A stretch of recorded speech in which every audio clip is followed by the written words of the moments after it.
യേശു ശിഷ്യന്മാരുടെ മേൽ ഊതിയിട്ട് പറഞ്ഞു പരിശുദ്ധാത്മാവിനെ പ്രാപിച്ചു കൊള്ളുക. യേശുവിൻ്റെ ശുശ്രൂഷയെ മുഴുവനും പറയുന്നു. യേശു ദൈവപുത്രനല്ലേ, സമത്വമുള്ള ആളല്ലേ, പിതാവ് പുത്ര പരിശുദ്ധാത്മാവിൽ സമത്വമുള്ള ആളല്ലേ.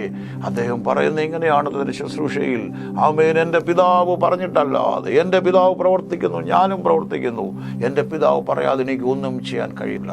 ഞാൻ നന്ദിയോടെ സ്തുതിക്കുന്നു. He was fully obedient until the death on the cross. പിതാവ് പറയാതെ താൻ ഒന്നും ചെയ്തിട്ടില്ല.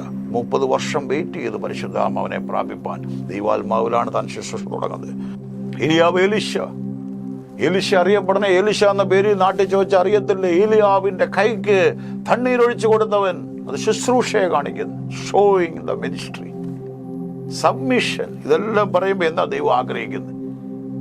സബ്മിഷൻ. അതാണ് യാക്കോബ് പറയുന്നത്. നിഗളികളോട് അവൻ എതിർത്ത് നിൽക്കുന്നു, താഴ്മയുള്ളവർക്ക് അവൻ കൃപ കൊടുക്കുന്നു, താഴ്മയുള്ളവർക്ക് അവൻ ഗ്രേസ് കൊടുക്കുന്നു. Those who are humble, he gives grace. താഴ്മയുള്ളവർക്ക് ദൈവം കൃപ കൊടുക്കും.